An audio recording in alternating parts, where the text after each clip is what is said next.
Talk El Paso with Andrew J. Polk. Be a part of the show by calling 915-544-KTSM, 915-544-5876, or comment online on our stream at facebook.com/Talk El Paso. It's 4 p.m. Mountain Time, and that means it's time to talk El Paso with Andrew J. Polk.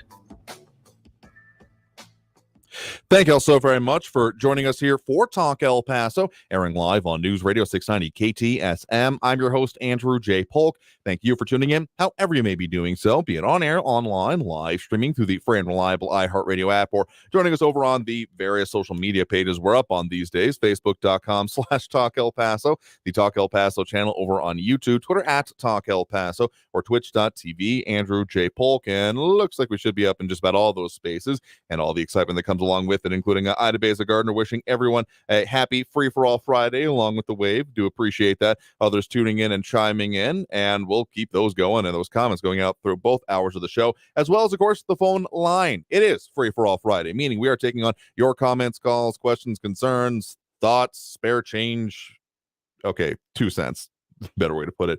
If you want to, particularly through the phone line, 915-544-5876, 544-KTSM. Already have some queuing up over there, so if you want to add your input that way, just be ready with it and keep that number handy. Again, 915-544-5876, 544-KTSM. Lot going on even as we get into this last day of the week, including from our news partners at KFOX 14, reporting on a little bit later yesterday, but on more of the enforcement efforts being used as, well, at least in part through the Operation Lone Star stuff, the Texas DPS Air Division present and active in our area, which is interesting, definitely to me, to see how they are doing this among other things. So allowing them to, and also helicopters. So it's no surprise to me, I guess, that this is here, but didn't know exactly about those specific methods, as there certainly is. Okay, if there's two major stories that are going on in our region right now, I would have to say it's border security and immigration, which, as much as we've been chastised for not focusing enough on in the past, is one of those kind of constant topics that sees these real inflection points like we are definitely expecting for May 11th. But then also, May 6th is Election Day. And the Prop K fury, back and forth, however you want to put it, ends up being pretty huge on its own. So those, I would say, and the fact that they are coming together to a head in either way, in both ways, in pretty much maybe within a calendar week of each other. That's a decent way to put it. One's Saturday, and then the next one's the following Thursday. There's a lot of anticipation towards that. And so a couple other technical notes I want to address with you all real quick. Yes, I do regret being out yesterday, but it would not have been a good show. Let me just put it that way. And yes, Sean Gardner's wishing us all a good one and hope I'm feeling better. I am indeed. And apparently there was some implication, at least from my choice of phrase, that there was, that under the weather has some, inebriation connotations towards it. Let me just say, it would have been a lot more fun had that been what I was getting. It was what was involved with it for me. No, it wasn't what it was put to me. Martini flu or tequila flu, maybe we're around here, but just out flat because of, I don't know. I'm on like just a fistful of pills today, so I think we'll be fine to make it through this show. And also, some of y'all experiencing some issues with some of our broadcasts out there. I know that particularly for those of y'all out in cars and other vehicles, that it may make it a little bit more difficult, but you can always get us online, ktsmradio.com, regardless of as long as the studio's here, basically, even if there is something going on with the tower, as is my information going on today. So we've got some expedited repairs going on, but I appreciate the calls and even at least one person reaching out to me in person to find out what's going on with that. But we got a lot going on with those things, so appreciate y'all sticking with us. But we're fully locked in and getting to go with Free for All Friday. So there's, again, immigration and the election. If anyone wants to say that those aren't the major stories going on in our region right now, I will I would love to hear what you think is bigger than that going on right now. I will say, as I often do, it's not all only the most serious things underlined 3 times that you could think of.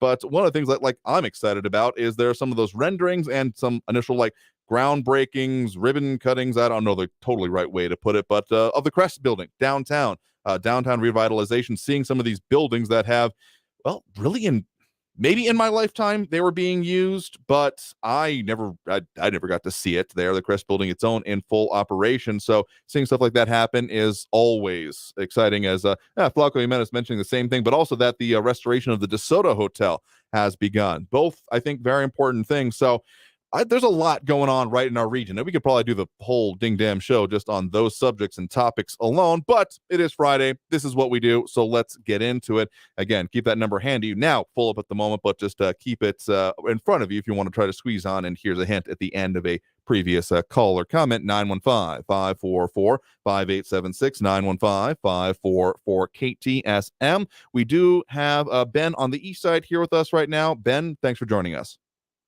Hey, Andrew. The last couple of months, I've had a number of concerns I've expressed to some of my friends about President Trump, and they've kind of brought me back to reality with what they text me today. I challenge Raul to match what Trump accomplished before 2020 to what Biden or Brandon has done to the U.S. since he's been in office. First, companies brought back over $1 trillion from overseas because of the Tax Cuts and Jobs Act that Trump signed. Manufacturing jobs were at the highest rate in more than 30 years. Stock market had reached record highs. Median household income had hit highest level ever recorded. African American unemployment was at an all-time low. Hispanic American unemployment was at an all-time low. Asian American unemployment was at an all-time low. Women's unemployment rate was at a 65-year low. Youth unemployment was at a 50-year low. Prior to the COVID shutdown, we had the lowest unemployment rate ever recorded. 95% of U.S. manufacturers were optimistic about the future, the highest ever. As a result of the Republican tax bill, small businesses had the lowest top marginal tax rate in more than 80 years. Record numbers of regulations eliminated that hurt small businesses. Under Trump, the FDA approved more affordable generic drugs than ever before in history. He signed the right to try legislation.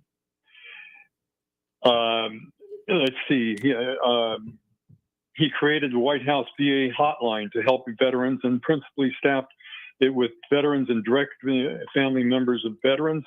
VA employees were being held accountable for poor performance, and more than 4,000 VA employees were removed, demoted, and suspended.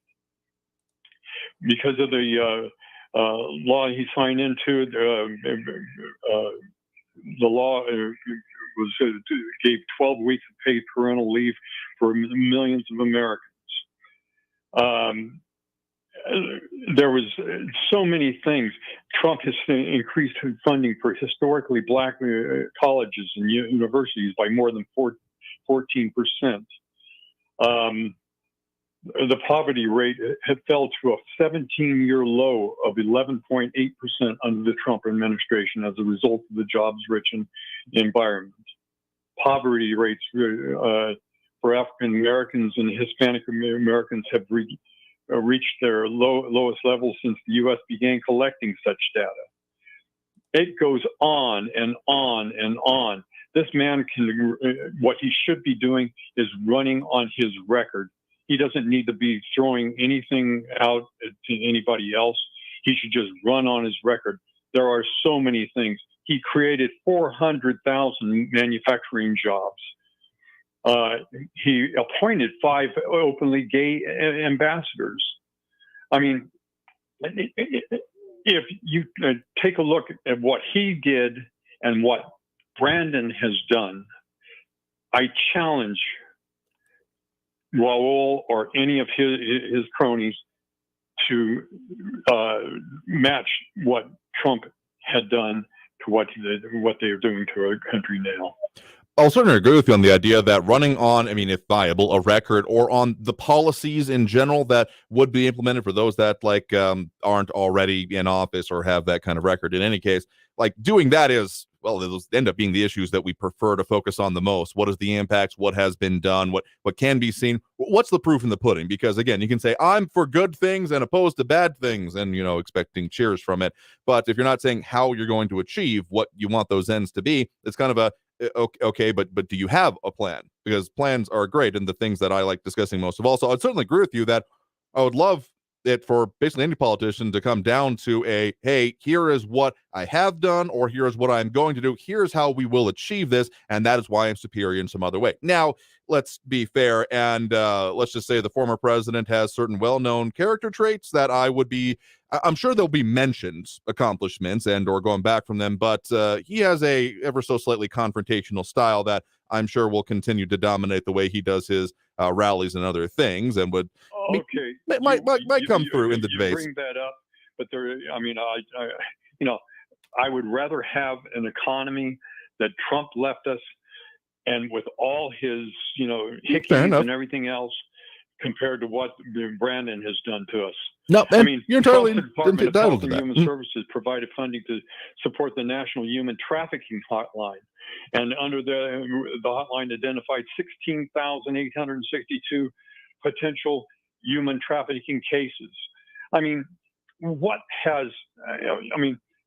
Sure, he's said a number of things on Twitter and things of that sort. And sure, little off color and everything, but maybe a lot off color. But he delivered for the people.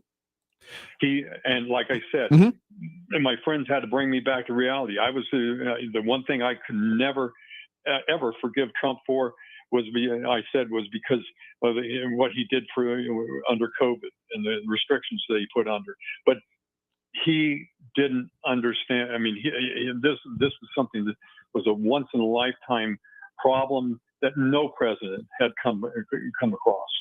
So I have to say, okay, I forgive him for that. Fair enough. And again, sure. When he fired General Flynn, that was a major mistake. But he was thrown in. He was a sheep thrown in with a bunch of wolves, and they took him apart right at the beginning. He didn't know what he was doing. He knows what he's doing now. He would be a great president for us.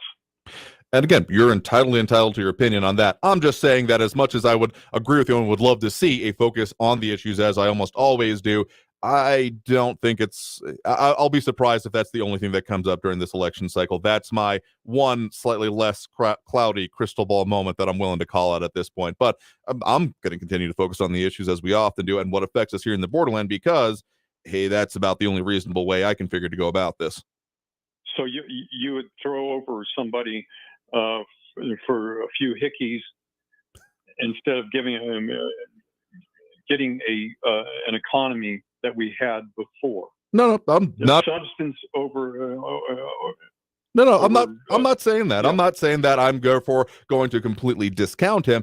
I'm just saying I have certain expectations about how this continuing election cycle is likely to proceed, and I think you would agree with me on that. I will agree with you. I hope. Fair enough. I don't have to agree with you. I hope that Trump will do what he did yesterday on his New Hampshire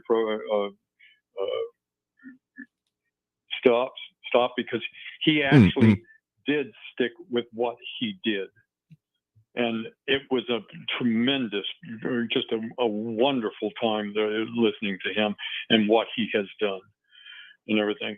So hopefully Trump has learned his lesson about that, and he'll go on what he has accomplished and what he did accomplish while he was in office. And if he says a few off-colored things, I think that pales into insignificance to what he has done. He did for our country. Again, entitled to your opinion on it. We'll be watching this as we get ever so closer to 2024. Going to be focusing in the meantime a little bit more on that whole, May 6th election. But yeah, that one is going to be the other specter kind of hanging out in the wings as we get closer to it. So we'll be continuing to talk about the policies and those parts of it. Absolutely. I challenge Raul to match all these things. Bring up all the things that Biden has done, and match what Trump had done. Okay. All right. Well, no, I get you. See if you can bring it up with Raul. I know he'll be on. Fair enough here. Well, thanks for the point in the call. Well, do stay appreciate safe. it. God bless, and let's go, Brandon. All right, you there as well. Appreciate the point and the call. So with that, okay, again, if you get me into a discussion, you might get a minute out of me. But in any case, let's take that next break right now. Coming out of this break, we'll get to more of the calls, more of the comments, more of, well, everything we do at this point during the show and during the week. Friday, Free for All Friday. It's what we're doing. It's what we got going on. Want to add your 2 cents if you can manage to squeeze in on that line. Maybe, okay, looks like we already got one on the hook right now. But in any case, keep that number handy, 915-544-5876, 915-544-KTSM. Back after this break with more Talk El Paso here on News Radio 690 KTSM. Stay tuned.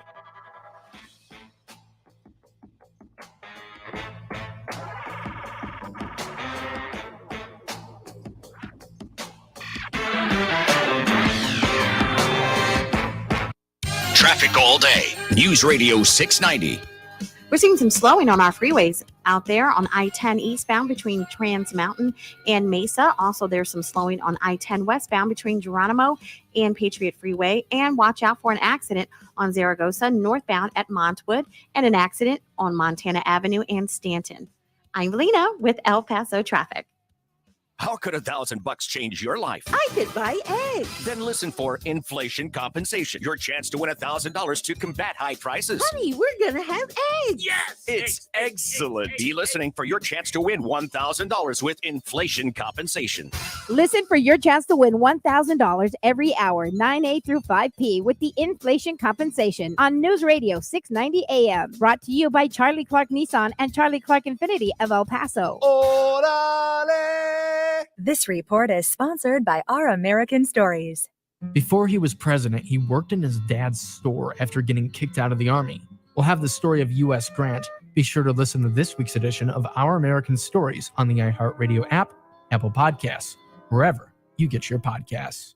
I'm Martin Hoke, the inventor of Navage Nasal Care, and I love Navage. I've told you about how your nose is the body's air filter, that Navage's powered suction will help flush out allergens, viruses, mucus, and germs, and that Navage will help you breathe better. But what do other people say about Navage? Like Ricardo, quote, "This is one of the greatest inventions ever. I know this may sound like I'm exaggerating, but this sucker is amazing. The first time I did it, I couldn't believe what came out of my sinuses. I could breathe with ease. My wife just bought one too. Thank you for this product," unquote. He's one of over 100,000 online reviews praising Navage, the all-natural solution trusted by over 3 million people to help you breathe better, sleep deeper, snore less, and stay healthier without drugs. Navage is available at Walmart, CVS, Walgreens, Target, Rite Aid, and online. Navage, Navage, clean nose, healthy life. Texas, you can now play your favorite lottery games right from your phone with Jackpot.com. The Mega Millions and Powerball jackpots are getting bigger every day. Buy official Texas lottery tickets on your phone at Jackpot.com. Just choose your favorite lottery game, pick your lucky numbers, and get your winnings instantly. Plus, right now, get a free lottery ticket with your first play. Don't wait. Go to Jackpot.com and buy lottery tickets on your phone. Go to Jackpot.com. That's Jackpot.com. Paid for by Jackpot.com. You must be 18 or older to order a lottery ticket. Please play responsibly. If you or someone you know has a gambling problem, call 1-800-GAMBLER. Finding great people to hire can be like trying to find a needle in a haystack, but not with ZipRecruiter. Their powerful matching technology delivers so many qualified candidates. It's like finding a needle in a needle stack. In fact, 4 out of 5 employers who post on ZipRecruiter get a quality candidate within the first day. For less hay and more needles, head to ZipRecruiter. And right now, you can try ZipRecruiter for free. That's right, free. At ZipRecruiter.com/free. That's ZipRecruiter.com/free. News Radio 690 KTSM. Live from the KTSM AM 690 studios, it's Talk El Paso with Andrew J. Polk. To be a part of the show, follow on Facebook at facebook.com/Talk El Paso. Now here's your host, Andrew J. Polk.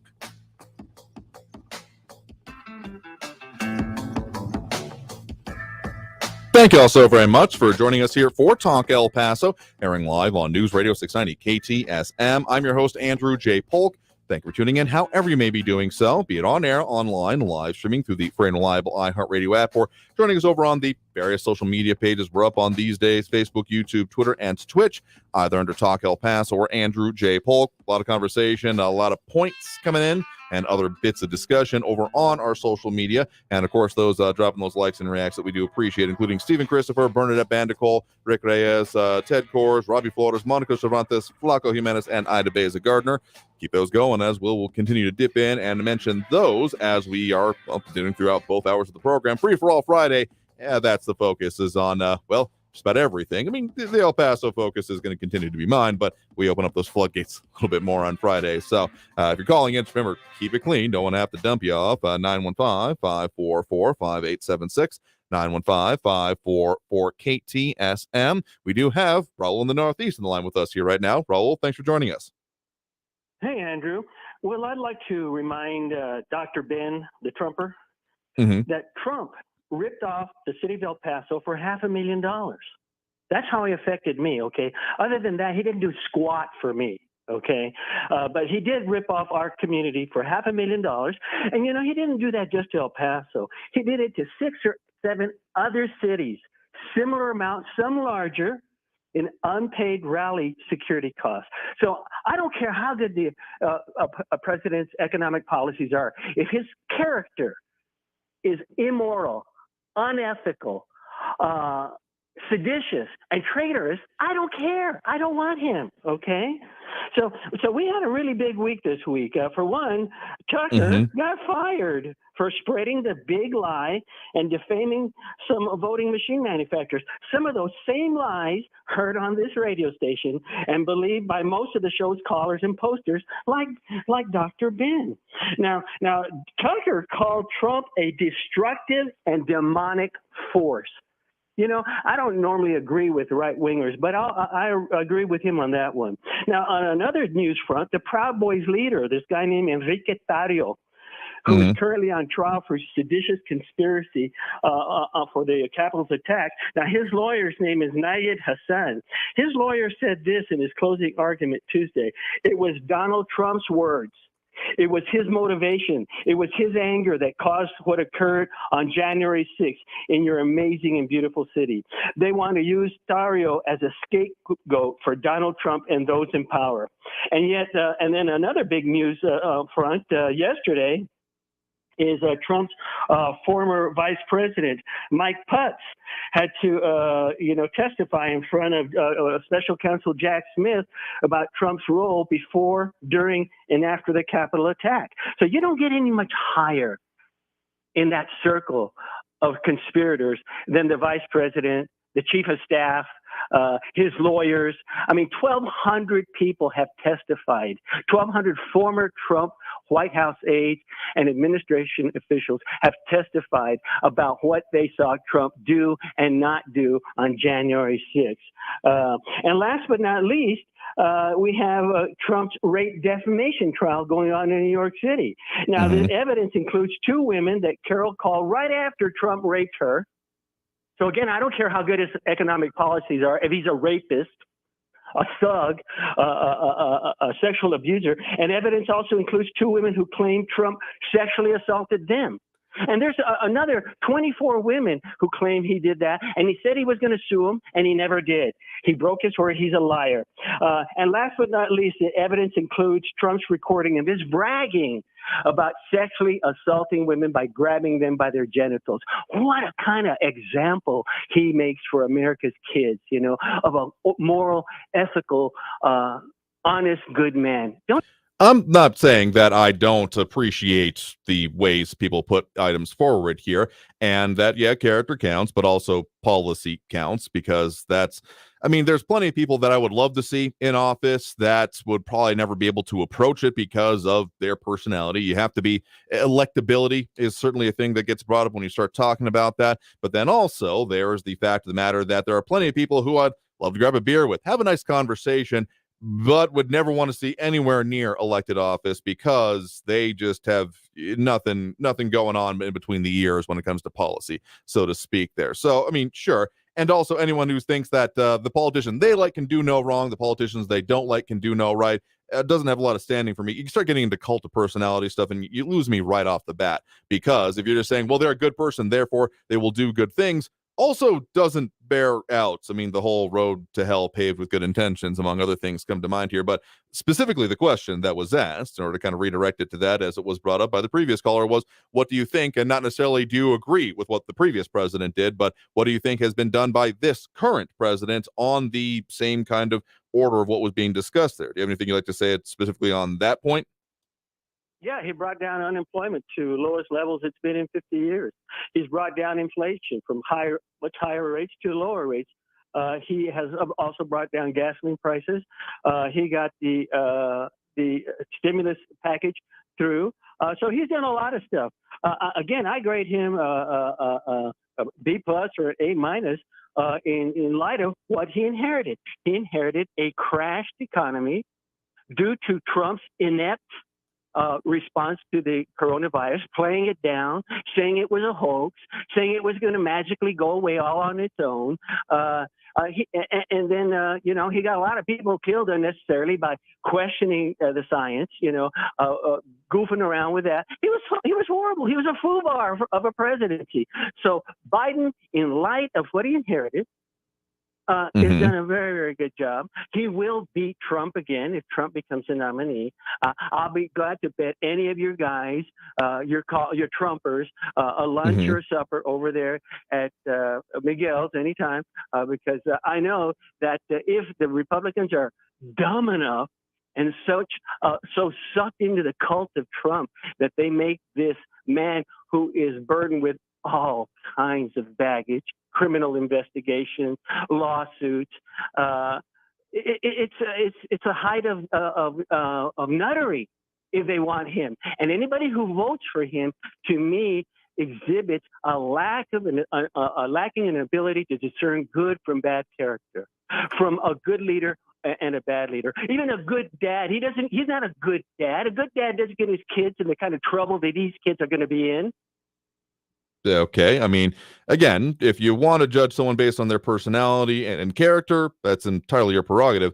I guess the way we'll keep focusing on this here, as much as the policies or the impact of them, I guess to be more fair, was brought up, as we always do, and the impact particularly we see here in the borderland region. So appreciate the point in the call for the, I guess Friday is what we call for it in a variety of ways, so do appreciate that. So we're going to take that next break right now.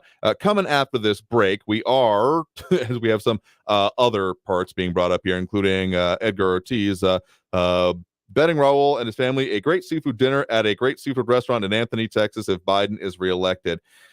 Again, I still have feelings about the idea of wagering on politics, but I guess that's not quite like trying to bet the win, place, and show line when it comes to the presidency. So maybe it's a little bit closer to me being comfortable with it. But in any case, let's take that next break right now. Coming out of this break, more calls, more comments, more of everything we do on the line here, because it's Friday and we delve into the issues. So if you want to get on that line, you may have just missed your chance, but just keep that number handy, 915-544-5876,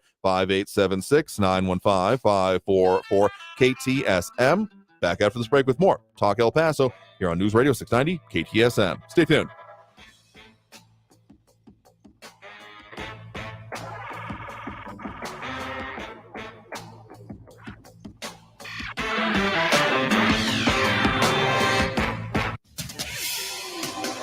El Paso's News Radio 690 KTSM.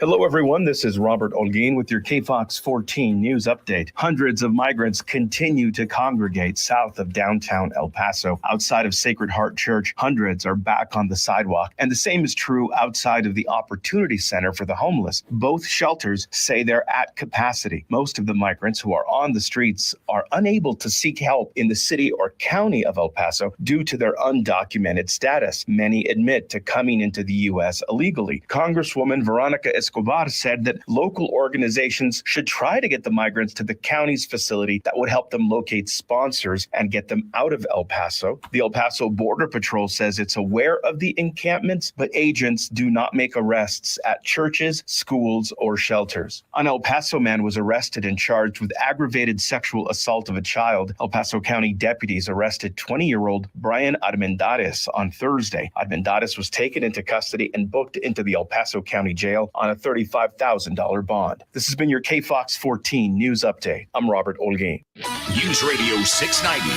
Traffic all day. We've got some slow traffic on the I-10 for you on I-10 eastbound between Artcraft and Mesa. Also, there's some slow traffic on I-10 westbound between Geronimo and the Patriot Freeway.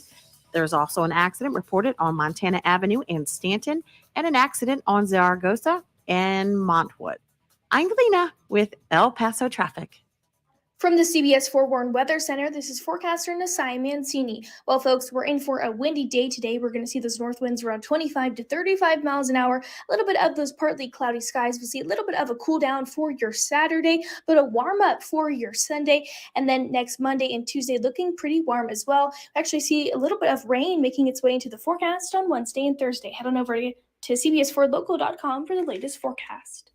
This report is sponsored by Blindster.com. Hi, I'm Kyle at Blindster.com. Want to save big on custom faux wood blinds, shutters, cellular shades, and more? Shop Blindster today and save up to 50% over comparable blinds from brick and mortar stores. Get custom blinds at low prices and free shipping at Blindster.com. Okay, so we have the car payment, the rent, utilities, and the repair bill. What should we do? I know. I'm going to CashNetUSA.com. I can apply in minutes, get an instant decision, and if approved, we could have the money in our account as soon as the same business day. When you need money fast, be the hero. Go to CashNetUSA.com to apply for the money you need now. The exact timing as to when your loan funds will be available will be determined by your banking institution.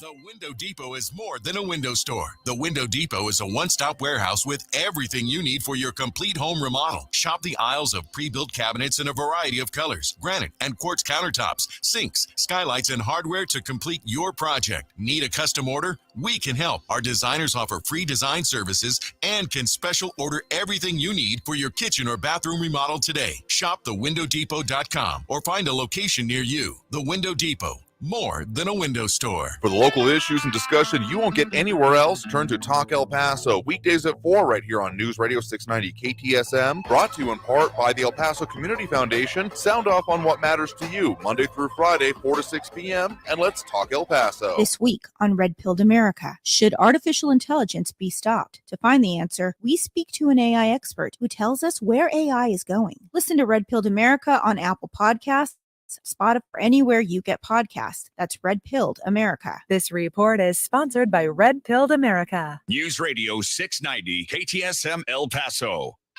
Live from the KTSM AM 690 studios, it's Talk El Paso with Andrew J. Polk. To be a part of the show, call 915-544-KTSM or follow on Facebook at facebook.com/Talk El Paso. Now here's your host, Andrew J. Polk. Thank you all so very much for joining us here for Talk El Paso, airing live on News Radio 690 KTSM. I'm your host, Andrew J. Polk. Thank you for tuning in, however you may be doing so, be it on air, online, live streaming through the free and reliable iHeartRadio app, or joining us over on the various social media pages we're up on these days: Facebook, YouTube, Twitter, and Twitch, either under Talk El Paso or Andrew J. Polk. A lot of comments, a lot of different conversations coming on, including, the lunch or dinner bets, I guess we got going around on this year, and a lot of different things on outcome of upcoming elections. So, yeah, there's... Okay, I've done that myself, so maybe I don't have that much of an issue for it. So if you want to chime in that way and bring up more of the points there, we got a lot coming in, a lot of commentary on these things. So, again, keep them going there over on the social media. Mondo Moncada chiming in from the Twitch stream. Appreciate you doing so and demonstrating that there's a reason we still do that, among other things. And then also, of course, those phone lines full up at the moment. Just keep that number handy, 915-544-5876, 544-KTSM. We do have Andrew on the west side of the line with us right now. Andrew, thanks for joining us. Great. Thank you, Andrew. And happy Friday to all.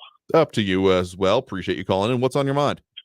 Well, three things. Number one, to ban, no matter how much you tout any of Trump's accomplishments, these liberals, these Democrats or leftists are not going to give him any credit.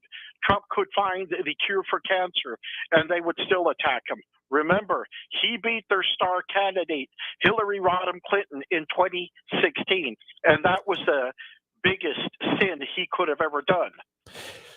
I think there are reasons that, or at least the people who talk to me, have other issues with the former president. But let me just say that as much as, again, personality, who's running, and those kind of things matter to me, the whole process leading up to 2016, particularly on the Democrat side of thing, was not exactly a clean I mean, it didn't feel like, from those that I know that were particularly involved in it, it didn't feel like a primary process. It felt like a delayed and elongated coronation. And I think that's one of the places where it got screwed up, to be honest with you, because not as much as, that side in political persuasion prides itself on, voice of the people, those kind of things, making it seem like, yeah, but we're just going to do this anyway, those aspects of it. But it obviously wasn't it.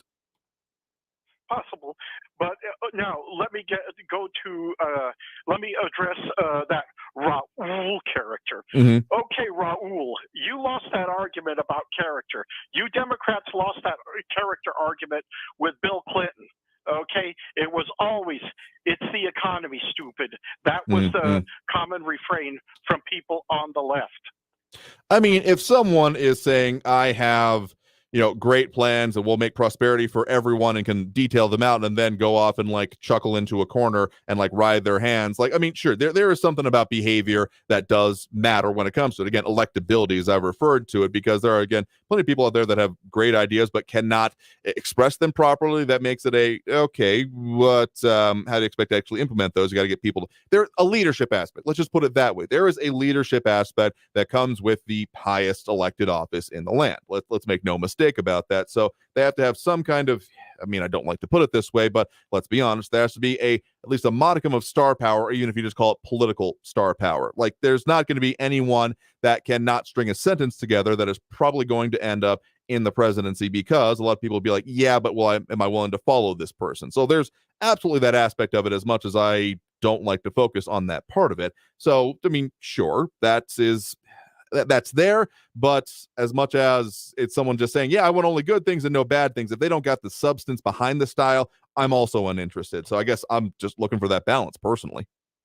Well, I'm just playing devil's advocate, Andrew, but and I'll repeat it. Okay, they lost that argument with Clinton, and then you mentioned something about stringing sentences together. Well, unfortunately, this president that struggles unless he has a teleprompter. He's very good at reminding people that he has plenty of chocolate chip ice cream in the refrigerator and that he's gonna go plant a tree. But without that teleprompter, he struggles.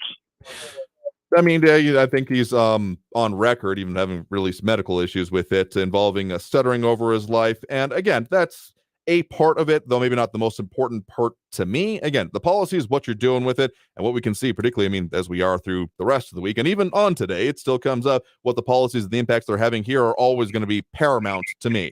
I mean, if a sentient blob was able to put together a coherent economic policy, I'd at least be willing to consider it. Well, Andrew, I wasn't paying close to $4 a gallon for gas under Trump. Now, I don't agree with everything Trump does. There's I don't like a lot of his character, and I'll tell you this much: I wasn't paying $5 for a carton of eggs either. Yeah, the eggs. I mean, the supply chain issues have been always shifting. I wasn't totally expecting the eggs, but given the both die-offs and some kill-offs, unfortunately, that have happened with poultry and livestock in general, I'm going to be surprised if we see anything totally settling out in the immediate, probably through 2024, I'm going to be honest with you. Possible. Now, back to Raul. Okay, he touts a lot of good things about Biden. Well, remember, how much money does the Biden administration still owe us for this failed immigration policy?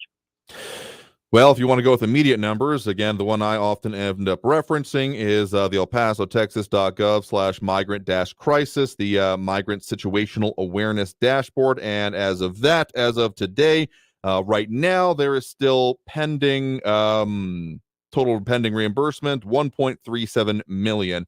As of this moment, though, I'm fully expecting that there will probably be more going on, particularly as we get closer to May 11th. I mean, we've already have some of the local reporting going on that, including I was there in the bottom of the hour news update from our news partners at KFOX 14 about shelters, some of the private ones or, NGO organized ones being at capacity in some ways in our area already. True. Now, people will say, well, yeah, it may come out of the city budget or the county coffers. But remember, that is interest that the taxpayers have lost, or that the city government and the county government has lost. They don't just keep their money in a hole in the ground. It's put in a bank account where it earns interest. We've lost that interest, no matter how long, no matter if the federal government is going to pay us right away, and at this point, it's been delayed quite a bit. We're losing interest, Andrew. Okay, I mean, you can see where you're coming from there. I don't think that's the primary, at least in the ways of with any taxpayer funds or those kind of things, the way that there is money being made on it. But I can get what you're saying, that there is a probably percent loss there. I think the primary focus, a lot of people end up coming, at least on this program, is concerned about the opportunity cost, among other things, about those funds being spent as opposed to on other things. I would say that dealing with crises in our region, whatever the source of it be, I mean, it's our problem, regardless of how we're ending up paying for it. So I'm not at all in favor of saying, well, let's just ignore it and not deal with it, because we got to deal with it. Otherwise, we may have even worse problems come up than that. But I do get what you're saying there. Agreed, Andrew. But like I said, we did not have this problem to such a degree. We did not have this problem 4 years ago to this degree. Okay. Now, who put into effect this policy of not making arrests, not allowing immigration officials to make arrests at schools and churches? Oh, I wouldn't be able to put an exact date on that. I seem to recall that going back to, at the very least, explicit mentions that I can recall back to the Obama administration, and I do believe, if I'm not mistaken, it was still in place and being enforced in the same vein during the Trump administration. So someone out there, correct me if I'm wrong on that. Well, whoever did it, it's really an asinine policy, and the cartels and these immigration advocates are taking advantage of this. Now, there is a definite increase in migrants downtown. There's also a huge police presence down there. And I still say Andrés Manuel López Obrador, President of Mexico, he needs to close his southern border or put more regulate it more. I'm not going to disagree with you on that, and that has been the policy at certain points. I think, if I'm remembering the span of his time in office correctly, that he has even done that at certain points, though he's just a loose cannon wild card in my mind, what he decides to do from one day or the next, and maybe not the most stable individual, given the way he's prone to tolling people disagreeing with him as a coup attempt. So, sure, I will agree with you that I think that should be done. I'm not going to hold my breath on it in the meantime. I'm going to be honest with you there. Well, like I said, I'm not going to bet any money that he's going to do it either. If I were a betting man with these people out there on any presidential race, forget these local restaurants. It would be the cattlemen's out there in Fabens. But anyway, we're getting close to the top of the hour. Have a good weekend. Sure thing. Thanks for the point on the call. Do appreciate it. Likewise. All right. And with that, we'll go ahead and take that next break right now. So coming out of this break, we got more calls. We got more things. And yes, as someone already digging in the comments, I don't like to do it in someone's ear on the phone because I'm not quite sure how it comes through. But James Holmes saying that, yay, I voted. So as promised, come on, button work. There you go. Thank you for voting. We, of course, have this continuing on. So let's go ahead and take that next break right now. Coming out of this break, we got more comments, a lot of calls going on. So keep that number handy, 915-544-5876, 915-544-KTSM. Back after this break with more Talk El Paso on News Radio 690 KTSM. Stay tuned.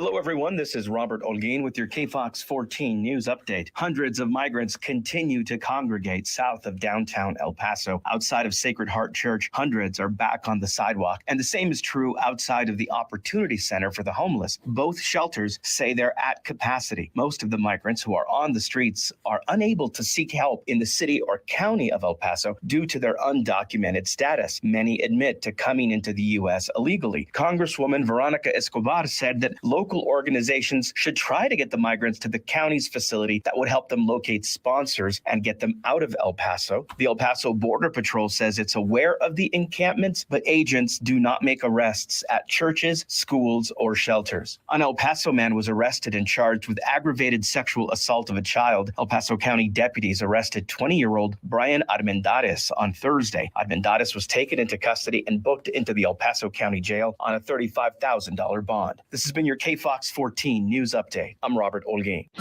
Traffic all day. News Radio 690. We've got some slow traffic on the I-10 for you on I-10 eastbound between Artcraft and Mesa. Also, there's some slow traffic on I-10 westbound between Geronimo and Patriot Freeway. There's also an accident reported on Montana Avenue and Stanton, and an accident on Zaragoza and Montwood. I'm Lena with El Paso Traffic. This report is sponsored by Blindster.com. Hi, I'm Kyle at Blindster.com. At Blindster, we offer over 50 different custom window treatments, including faux wood blinds and shutters, all at prices less than retail. Plus, we'll send you free samples before you buy. Don't hire an expensive pro. Do it yourself and save big at Blindster.com. Hey, El Paso, Ivan Ochoa, General Manager of Sunland Park Chrysler Dodge Jeep Ram Fiat. Thank you again, El Paso, for making us #1 in new Chrysler Dodge Jeep Ram sales in March. While other dealers continue to sell their vehicles for over MSRP, we continue to have the best prices in town. Get huge savings on hundreds of new and certified pre-owned vehicles during Ram Truck Month at Sunland Park Chrysler, Dodge, Jeep, Ram, Fiat. Right now, get $5,000 off MSRP on 2023 Ram 1500 Lone Star Crew Cab, plus super low 4.9% APR for 72 months. Get $5,500 off MSRP on 2023 Jeep Gladiator Sport and $6,000 off MSRP on 2023 Dodge Durango SUVs. Worried about your trade or credit? Our lenders will push to approve your credit, even if your credit is less than perfect, or if you owe more than your trade is worth. Trade and upgrade for less at Sunland Park Chrysler, Dodge, Jeep, Ram, Fiat at I-10 at Sunland Park Drive or online at sunlandparkdodge.com. Estamos en tu esquina, El Paso. El Paso Strong. Includes factory rebate and dealer discount plus TTNL. 4.9% APR, 1606 per thousand finance. On select vehicles with approved credit. Offers not combined. Hey, let's force the city to buy the electric company for $8 billion. It costs 8 times more than El Paso's budget. Yeah. Property taxes would skyrocket. That's an awful idea. That's Prop K. And that's not all. Prop K shuts off water at some gas stations. That's crazy. No bathrooms or water to stop a fire? Small price to pay to stop pollution. But the Environmental Protection Agency said most of El Paso's pollution comes from international sources, not us. Let's pass it anyway. Even if it means raising everyone's electric bills and property taxes and cutting police and firefighters? Now you get it. This is the worst idea ever. Who wrote this? My neighbors did. How can you call yourself an El Pasoan? I don't. I'm from Austin. Austin wrote it. Only El Paso can stop it. On May 6th, vote no on Prop K, the worst idea in El Paso history. Political ad paid for by El Pasoans for Prosperity PAC. On the next episode of the Tudor Dixon podcast, why is everyone so sensitive now? Is comedy being canceled? I'll talk about that and have some laughs with Michael Loftus. Catch the Tudor Dixon podcast with new episodes every Monday, Wednesday, and Friday on the iHeartRadio app, Apple Podcasts, or wherever you get your podcasts. El Paso's News Radio 690 KTSM. Live from the KTSM AM 690 studios, it's Talk El Paso with Andrew J. Polk. To be a part of the show, call 915-544-KTSM or follow on Facebook at facebook.com/Talk El Paso. Now here's your host, Andrew J. Polk. Thank you all so very much for joining us here for Talk El Paso, airing live on News Radio 690 KTSM. I'm your host, Andrew J. Polk. Thank you for tuning in, however you may be doing so, be it on air, online, live streaming through the free and reliable iHeartRadio app, or joining us over on the various social media pages, Facebook, YouTube, Twitter, and Twitch.tv, either under Talk El Paso or Andrew J. Polk. And yes, we do have another voter out there, so pulling up that very handy-dandy desk bell there. Thank you very much for going out and doing your civic duty. And yes, I do call it duty. It's bare minimum, folks. If you're listening to this show, if you at all care about politics and you're able to vote, registered, did all the required stuff ahead of this election, just do it. I don't know how else to put it. Make your plan to go vote, take a friend, all those things. So please follow that great example of those and others we will continue to ding on this show. But also other fun things going on, including Monica Cervantes saying that the Chris Stapleton concert was great. Two openers, Nikki Lane and Margot Price. Chris came on at 9 p.m. Thanks again. And you are very welcome to do so. Happy to do those kind of giveaways when we do have the availability to do so. So since y'all appreciated that so much, including, of course, our winners or those that participated in our giveaway contests, well, we'll keep doing that as much as is available whenever it comes along. So stay tuned for more on that in the future. So we're actually short timing it towards the end of this hour right now. Don't worry, we got hour 2 on deck and on tap for you there. And more on the voting here. Armando Monconda saying that specifically we'll be voting yes on, assuming that's to support fire and police. I mean, there's not an L on the ballot, so I'm sure it's item I. That's the one about the 18% minimum contribution that would be given of the overall amount of salaries that would be put into the fire and police pension fund, whereas currently that is the maximum amount that is given. So, I mean, we got a lot of other issues on the ballot. Don't get me wrong. We've mentioned, we talked about all of them. Maybe not as much on the school boards, because that's honestly, with all the focus we've been doing on Prop K and the interest that y'all have, I mean, the school boards aren't unimportant. If anything, those have continued importance. But I will admit that there's been one area we maybe had not as much focus as I would really like to, but we only got so many hours in the day, so many shows to go. And yeah, sometimes we have setbacks. But in any case, yeah, if you want to talk about the other ones, appreciate you giving your perspective on that, because yes, A through J is also on the ballot, with also there being Prop K, which of course is taking up just like a whole lot in the room. I want to say I saw someone say something maybe here or maybe on some other place I follow online about Prop J specifically, but hey, be sure to check him out. I would fully and wholeheartedly recommend the voter guide from El Paso Matters, whether you get it in print from this last weekend inside El Paso Inc. or by checking it out online again. ElPasoMatters.org is where you can find all that. So that's taking us through this start of the next hour. If you want to, again, get on the line a little bit later once it becomes available again, that number to do so is 915-544-5876, 915-544-KTSM. Back after this break with more and the top of the hour news with more Talk El Paso on News Radio 690 KTSM. Stay tuned.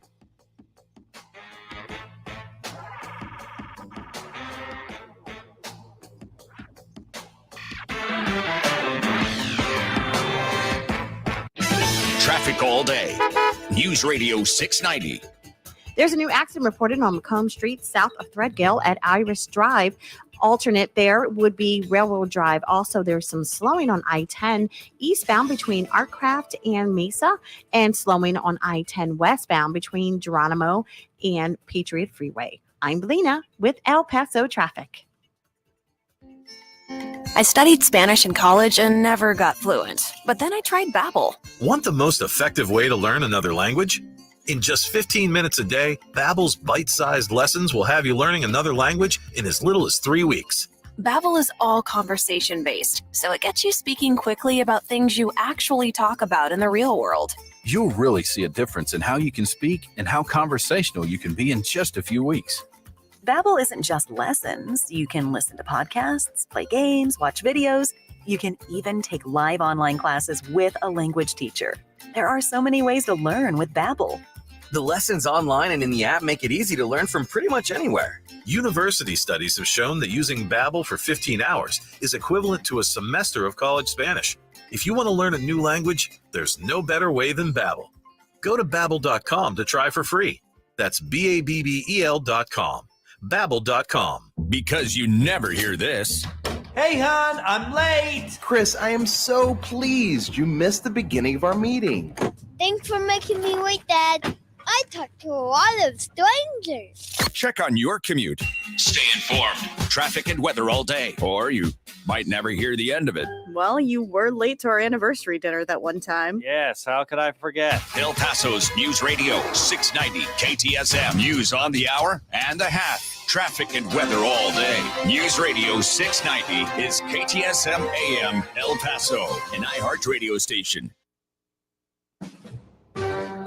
Hey, NBC News Radio, I'm Brian Shook. Lawmakers may have a bit more time to come to an agreement on raising the debt ceiling and avoiding a default. More from Lisa Taylor. The new report released by Goldman Sachs and Oxford Economics says a sudden acceleration in tax inflows has reduced the likelihood the Treasury Department could default on the nation's debt as soon as June. The report says the Treasury should be able to continue to pay the nation's bills until the end of July without an increase. Democrats and Republicans are at odds over legislation to raise the borrowing limit. U.S. regulators will take over First Republic Bank. Reuters reports the FDIC will place the troubled bank under receivership imminently. The outlet said a source familiar with the matter noted the regulator feels there isn't any more time for a rescue of the bank through the private sector. It would mark the third bank failure this year after the collapse of Silicon Valley Bank and Signature Bank in March. Severe weather could hit nearly a dozen states tonight. The greatest risk will be in central Texas, where over 7 million people are under an enhanced risk of severe weather, including strong winds, large hail, and isolated tornadoes. The high-risk region includes Waco and the Dallas-Fort Worth area. Former President Trump says he's retiring the crooked nickname for Hillary Clinton and using it for his rival. So that we can use the name for Joe Biden, because he'll be known from now on as Crooked Joe Biden. During a campaign event in Manchester, New Hampshire, the former president railed against Biden, claiming there's never been anyone in the history of American politics so crooked or dishonest. A new watchdog report shows the FAA overrode its engineers' recommendations to ground the Boeing 737 MAX after two fatal crashes in 2019. You're listening to the latest from NBC News Radio. A funeral is being held for the one person killed in last week's parking garage collapse in Lower Manhattan. Scott Pringle reports. Investigators think 59-year-old Willis Moore was in his second-floor office when that garage collapsed and came crashing down on him. Mayor Eric Adams attending his funeral. Moore was originally from Jamaica, Queens, and then moved to Laurelton. He leaves behind a son and a daughter. The company Enterprise and Parking released a statement saying, in part, we're devastated at the loss of one of our longtime employees and thoughts are with his family. Pope Francis is in Hungary for the start of a 3-day visit that is his first full trip to Hungary since he was elected Pope. Francis was there for just a few hours in 2021 when he celebrated Mass in Budapest on his way to Slovakia. This is the 86-year-old Pope's first foreign trip since he was briefly hospitalized for bronchitis in late March. A tourist attraction in California is being closed because of possible flooding. Michael Kastner has more. The National Park Service says most of Yosemite Valley will be closed from 10 o'clock Friday night through at least Wednesday because of expected flooding. Nancy Philippi is a U.S. National Park Ranger in Yosemite. Safety is, of course, our biggest concern, and that is why we are putting that temporary closure in effect tonight. Just want to make sure that we don't have anyone stuck on the side of the valley if there is that extreme flooding that we potentially may see. Yeah. Yosemite had a record amount of snowfall this season. The park says as the snow melts, more closures are likely through early July. The mascot for the Minot Hot Tots in North Dakota has a name. The Northwoods League baseball team says Tate Our Tot will entertain fans at Corbett Field this season. The Hot Tots say hundreds of name submissions were whittled down to 4, and the winner was Tate Our Tot, who also goes by Tate or Tater. Brian Shook, NBC News Radio. Now, your chance to win $1,000. Enter this nationwide keyword on our website. Bills. That's bills. Enter it now. This report is sponsored by The Mark Moss Show. While we're all distracted with culture wars and politics, the global central bank digital currency just released. I'm Mark Moss, helping you navigate the decentralized revolution. Listen to The Mark Moss Show on the iHeartRadio app, on Apple Podcasts, or wherever you get your podcasts. No, not now. That sounds like it's going to cost you. I know what to do. I'm going to cashnetusa.com. I can apply in minutes, get an instant decision, and if approved, I could have the money in my account as soon as the same business day. When you need money fast, be the hero. Go to cashnetusa.com to apply for the money you need now. The exact timing as to when your loan funds will be available will be determined by your banking institution. Only iHeartRadio gives you access to all of your favorite radio stations. It's Elliot in the morning. Rod Ryan Show, check it in. It's The Woody Show. All of the once-in-a-lifetime events. The 2023 iHeartRadio Music Awards. All of the best free curated playlists. All the rock for all the people. All of the great podcasts for every interest. This is Freddie Prinze Jr. from the Wrestling with Freddie podcast. All of the mind-blowing contests. $20,000. Awesome. All of your favorite superstars. This Pete from Fall Out Boy. Best of all, it doesn't cost a thing. Download the absolutely free iHeartRadio app now. Allison is perfect. I mean, she'd never tell you that. She's humble and perfect. She likes everyone. She even likes her untidy roommate's weird guinea pig. Allison, wait, are you texting and driving? Allison, no. That's the exact opposite of what I was just saying about you. Why, Allison? Why? Texting and driving makes good people look bad. Visit StopTextStopWrecks.org. Brought to you by the National Highway Traffic Safety Administration and the Ad Council. News Radio 690 KTSM. Live from the KTSM AM 690 studios, it's Talk El Paso with Andrew J. Polk. To be a part of the show, call 915-544-KTSM or follow on Facebook at facebook.com/Talk El Paso. Now here's your host, Andrew J. Polk. Thank you all so very much for joining us here for Talk El Paso, airing live on News Radio 690 KTSM. I'm your host, Andrew J. Polk. Thank you for tuning in, however you may be doing so, be it on air, online, live streaming through the free and reliable iHeartRadio app, or joining us over on the various social media pages we're up on these days, facebook.com/Talk El Paso, the Talk El Paso channel over on YouTube, Twitter at Talk El Paso, or twitch.tv, Andrew J. Polk. A lot of ways to get at us, a lot of comments coming in there. Phone lines full of at the moment, but just keep that number handy if you want to add your 2 cents, maybe even a little bit later on, because we got on the second hour of the show now. Second hour free for all Friday, meaning we are taking your all's comments and calls throughout both hours.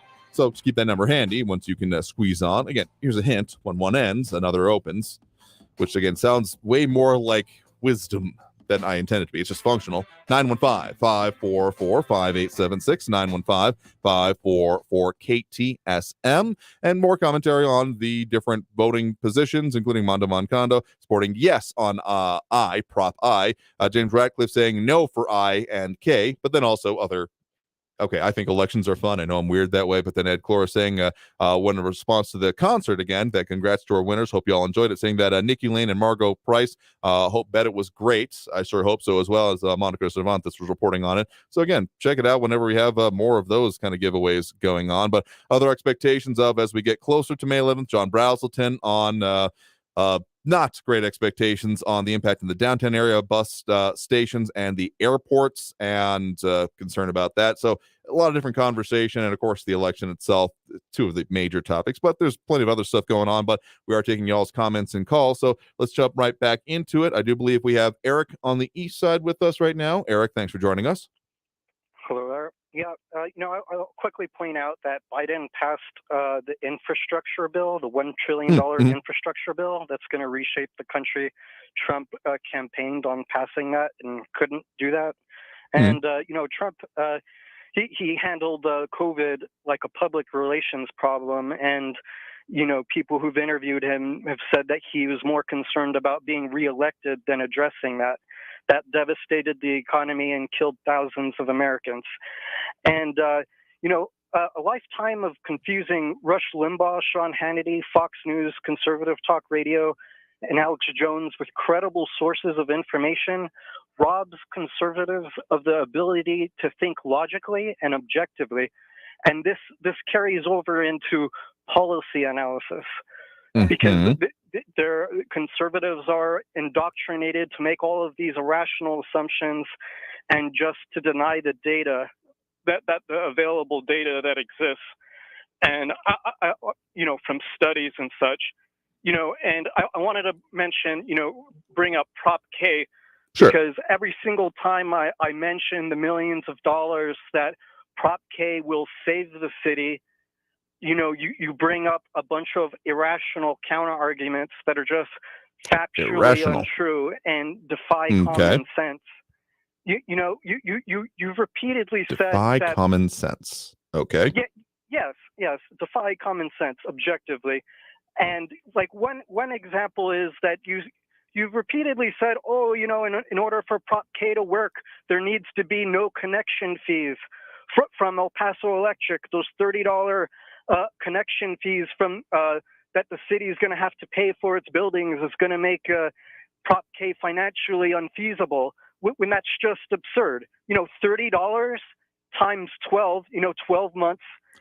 Imagine there's 1,000 government buildings. I don't know exactly how many buildings, but that's only $360,000 per year.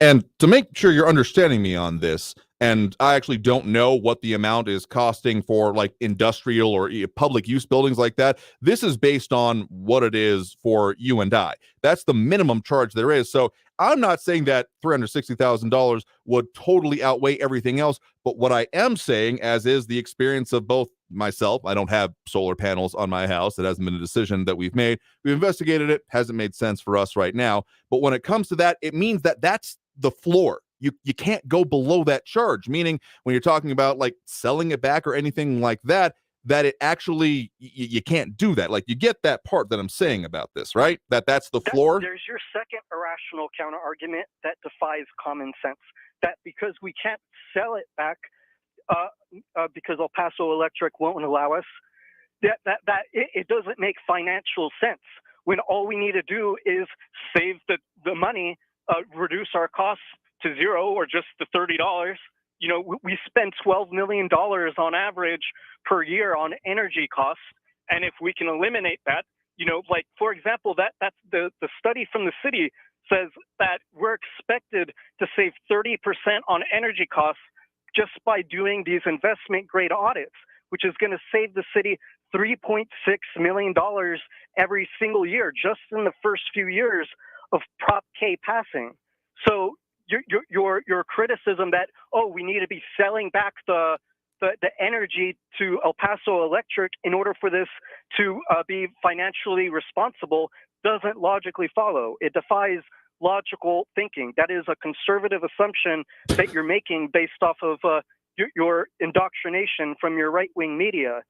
Okay, so I'm going to once again encourage you to like actually listen to what I'm saying, because you are taking a couple jumps. Let's skip most of the jump roping here and go straight to the idea that therefore I'm saying that we shouldn't do this. It's bad and it's overwhelmingly going to fail, or all of those things. I mean, sure, there are people who are saying that, but all I'm saying, and all these other things you ascribe to me, again, I would challenge you to find me actually saying those, as opposed to you assuming that's what I'm bringing up. And we know what happens when you assume, is that is the reality of it. I'm trying to describe reality to you here. And if you agree or disagree with reality, that's kind of your issue there. But the fact of the matter is that, yeah, there could be savings. And what I've actually said on this, even in, I believe, this week, don't have the exact text of me in front of me because I don't usually need transcripts of my own shows, is that if that particular part of it, the parts of Proposition K that are in regards to installing of solar, that if there were to be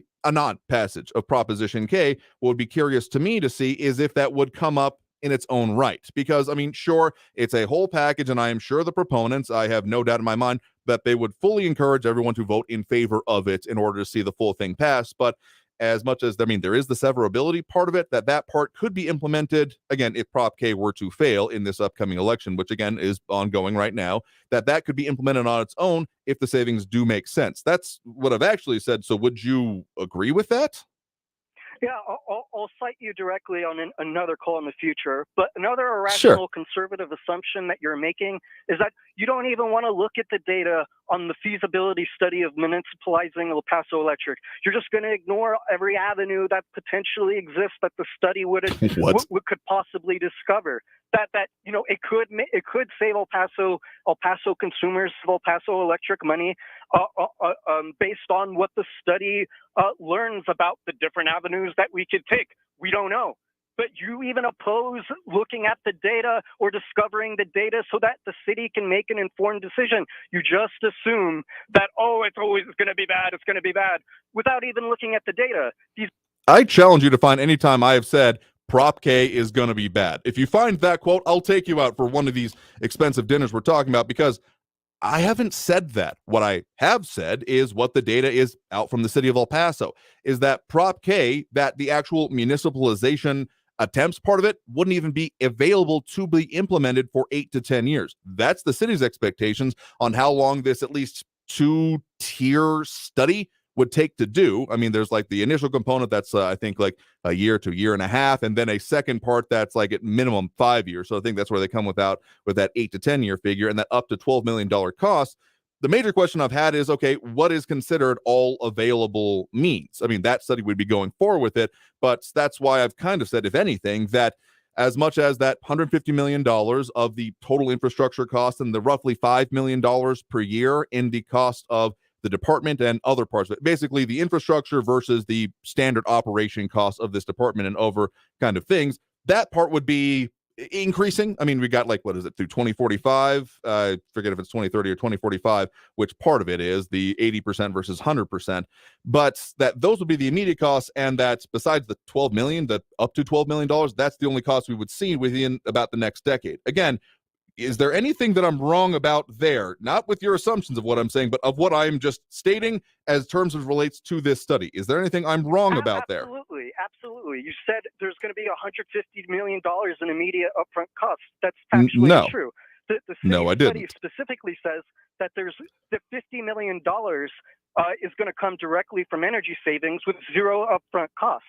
And the $155 million is through 2045, my dude. That's over 2 decades, and over the which is what I just said. So again, I'm just going to ask you, and I would like you to actually answer this question: are you listening to what I'm saying, or are you assuming that I am bad and or evil, however you prefer to put it?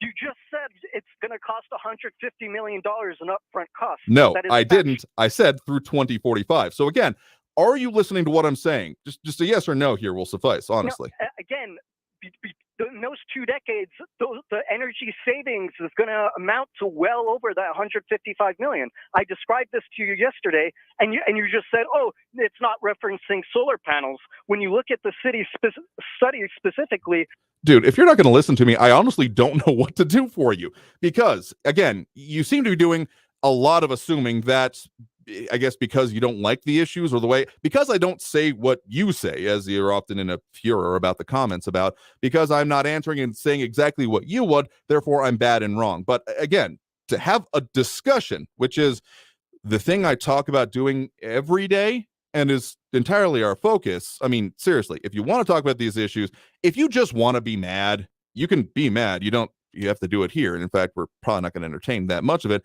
But if you actually want to talk about this, $150 million as the infrastructure cost of what it would take to implement that through 2045. And I forget if it's 2030 or 2035 for the 80% mark. But and then the $5 million per year cost of it. So those are some of the baselines I'm working with here on. And if you think that's a good thing, and like the savings that you're saying would come along with that, again, on the idea of that, even whatever regardless the future of this item is, seeing that explored by city council would also be a good thing if those can actually be borne out. So I think that there's a rabidness that, like, you're assuming on my part here, when all I'm talking about is the studies, the back and forth of them. I primarily focus on the city one because I haven't heard much contravention on that one. There's been the back and forth on some of the other ones, including the one put forth by the Chamber of Commerce, and then a study back against that, more statement. I mean, that one's been a whole back and forth and has, of course, the source of a lot of the campaign lines that have been put forth on this. But that's why I keep referencing primarily the city one. So, again, listen to what I'm actually saying, and I think we'll have a better time with this. So, good luck with that, and I'm sure this is fun at parties.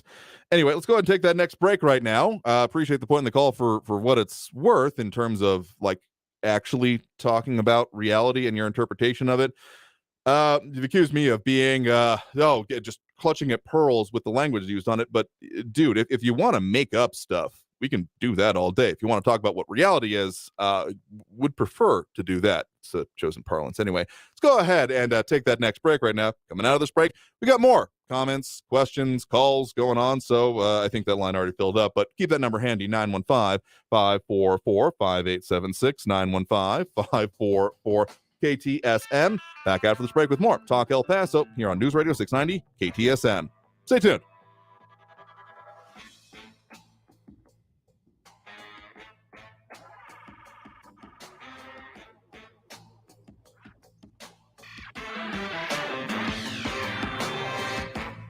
Traffic all day. News Radio 690. There's some stop-and-go traffic on I-10 westbound between Hawkins and Chelsea Street. Also, a new accident reported on Joe Battle Boulevard northbound at Edgemere Boulevard. You can try Montana or Pebble Hills. And an accident still at McCombs just south of Threadgill Avenue. And an accident on Sunland Park and Mesa Street. I'm Lena with El Paso Traffic. How could $1,000 change your life? I could buy eggs. Then listen for inflation compensation. Your chance to win $1,000 to combat high prices. Honey, we're going to have eggs. Yes! It's excellent. Be listening for your chance to win $1,000 with inflation compensation. Listen for your chance to win $1,000 every hour, 9A through 5P with the inflation compensation on News Radio 690 AM. Brought to you by Charlie Clark Nissan and Charlie Clark Infiniti of El Paso.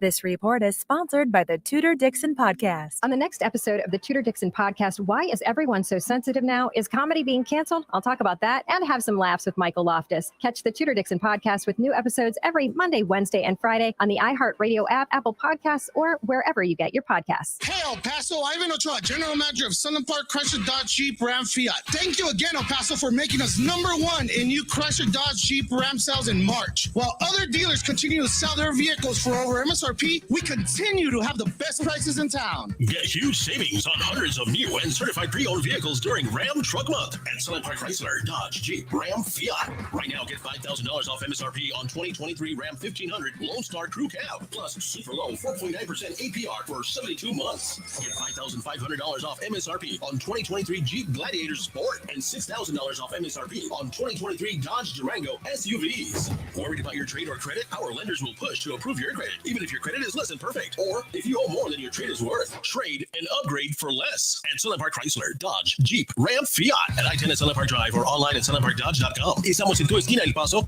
Strong. Includes factory rebate and dealer discount plus TTNL, 4.9% APR, 1606 per thousand finance. On select vehicles with approved credit. Offers not combined. They are our cuddlers and coworkers, purr machines and love bugs, and constant companions. They are our pets, our family, and they make life so much better. When we face unexpected challenges in life, so do our pets. That's why we're on a mission to support people who love their pets and the pets who love their people, ensuring these families stay exactly where they belong, together. And you have something to offer. With an open heart and mind, there is nothing you can't do.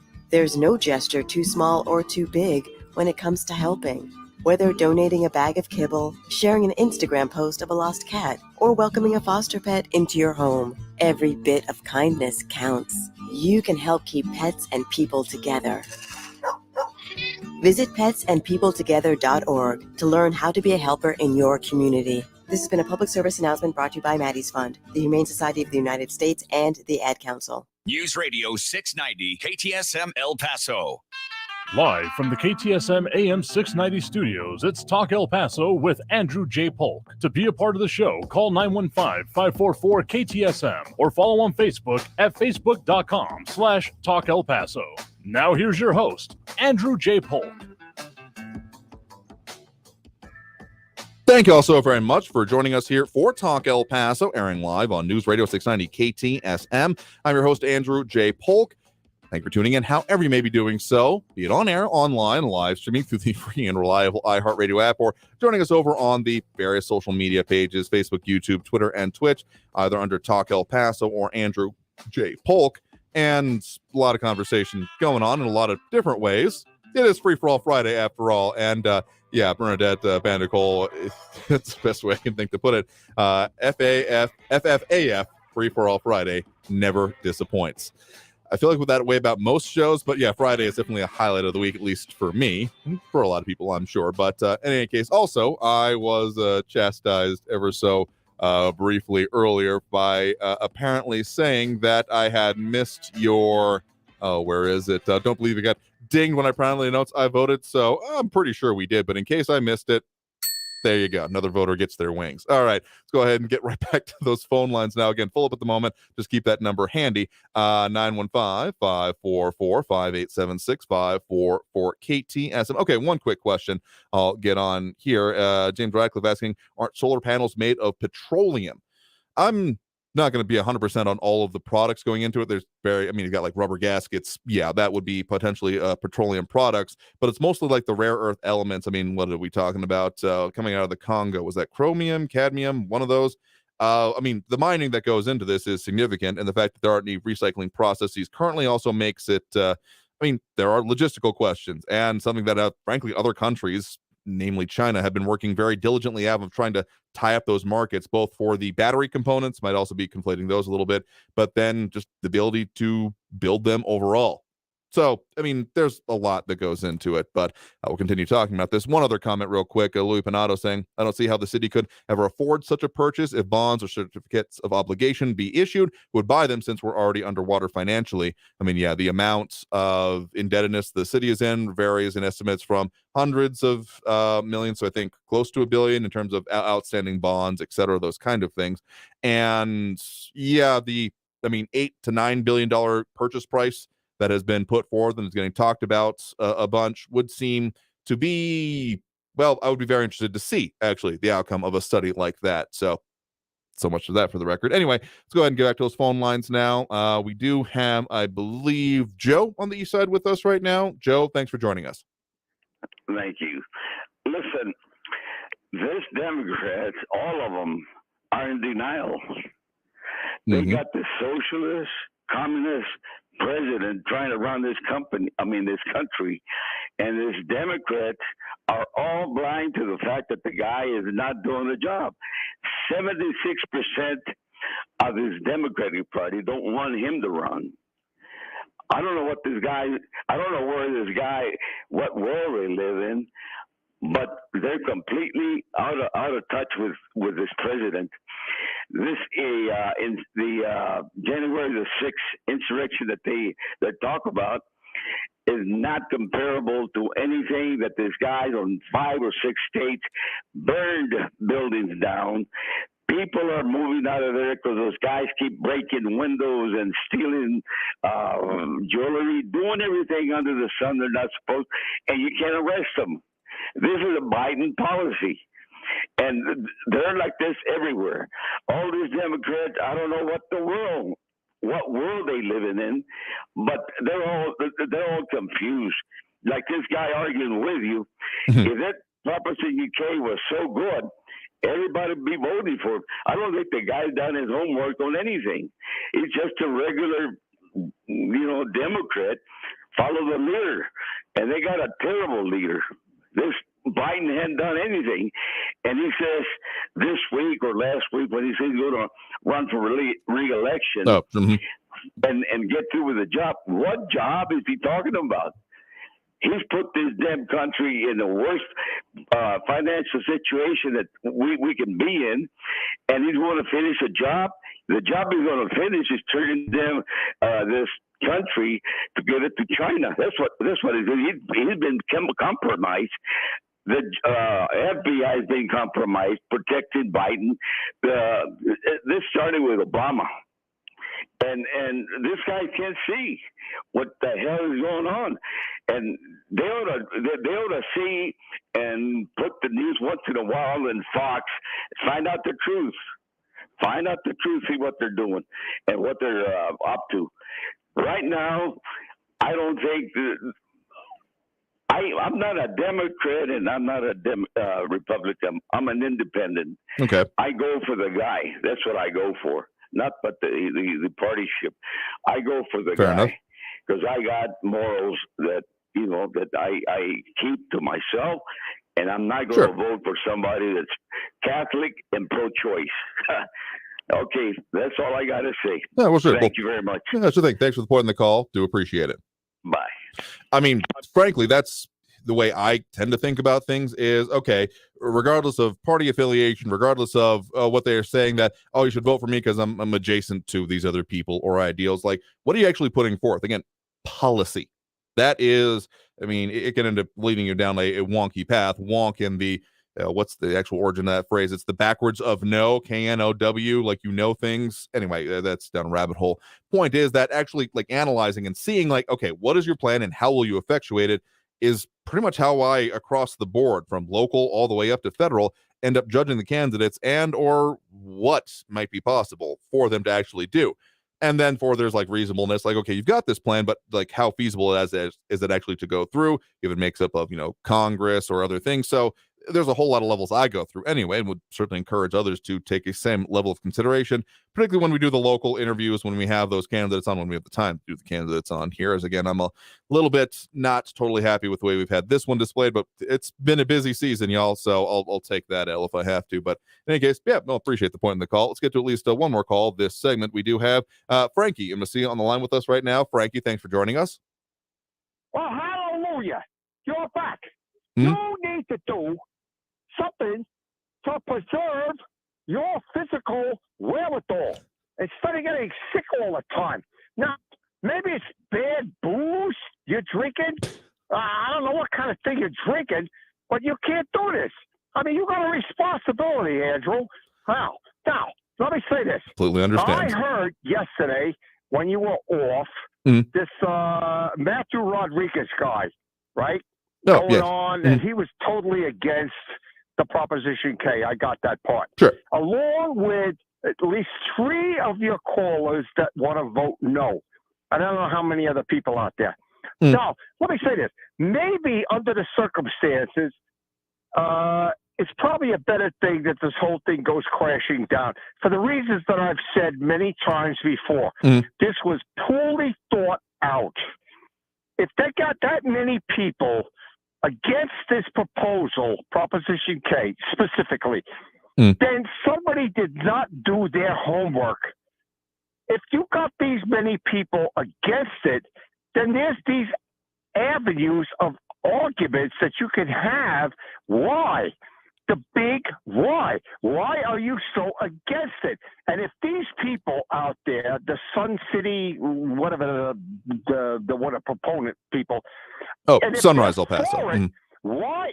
By the way, are you going to have these Sun City people on to oppose the comments by Matthew? Are you going to do that? Oh, yeah. Actually, if you missed the first hour of the show yesterday, that's the first part of what we played, because we had that 2 hour and 2 hour and 11 minutes, 2 hours and change interview with them to go through, not exactly line by line, but some of the major questions I had on most of the sections of the organization of Prop K. Not even just what's on the ballot, but what's actually in the ordinance that would therefore be put into the language of the El Paso Charter. We did that full interview with them. We had a first portion of that presented to you as the first hour yesterday as part of our being out of the office. We try to bring you some of our recent great interviews, and whenever we have big subjects on like this, we try to present at least in part, but that full interview is still up and available over on our YouTube, which I will link again here in our comments so that people can see it once again, so that you can see the full conversation we had with them. Okay, I missed that real time. But okay, so they proposed their thought process against Matthew Rodriguez and his organization. But again, I want to, if there's this disconnect in so many different ways you can think that people are so questioning the whole concept of thing, this was poorly planned. That's the only way to say it. They need to go back to the drawing board, put the thing back together, answer the questions. Now, I did hear this one fella about saying the town hall. I think it's too late right now for the town hall. Probably. You're only voting on April, what is this month? April 24. I think it's too late right now. They need to go back to the drawing board on this thing. And that's my comment. That's what I want to say. This is outrageous. This is ridiculous. Whoever thought about doing something? The cart before the horse again, for crying out loud. What is this nonsense?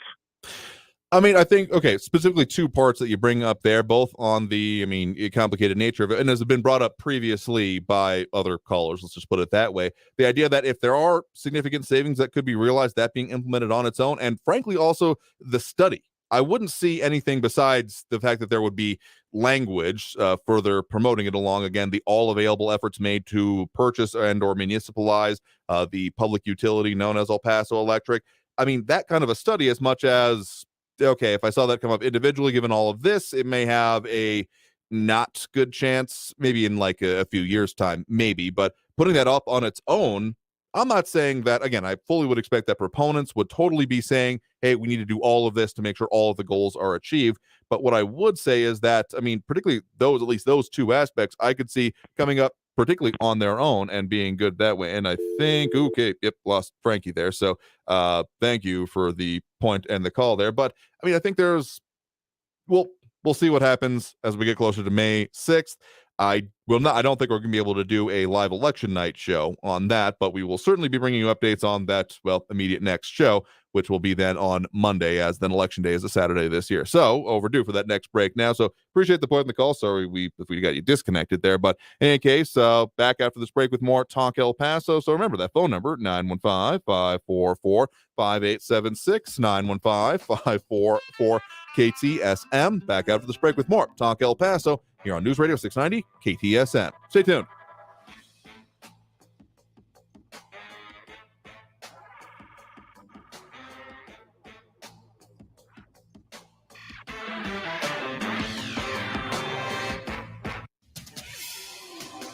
El Paso's News Radio 690 KTSM.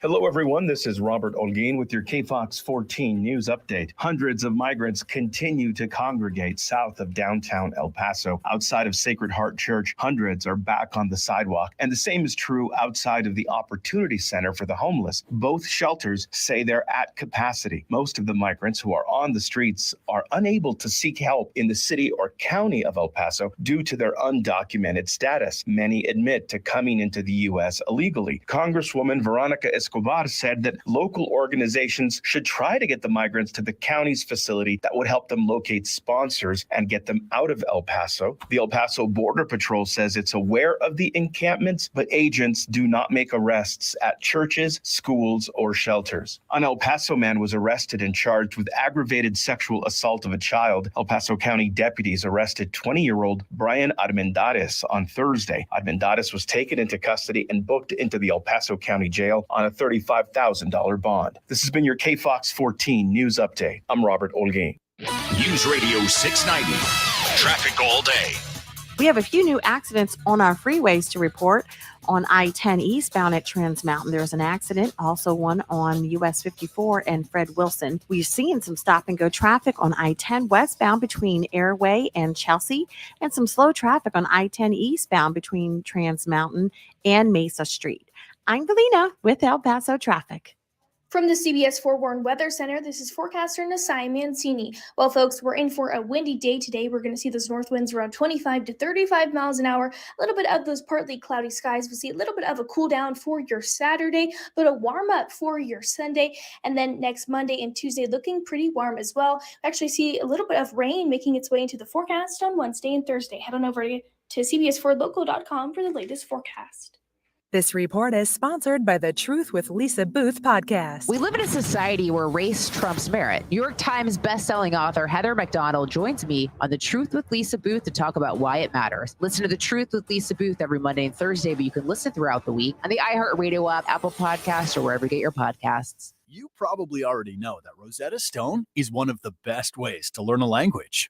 But did you also know that they offer a lifetime subscription to all 25 of their languages? Dabble in French, try your hand at German, learn a bit of Japanese, or even explore Swedish.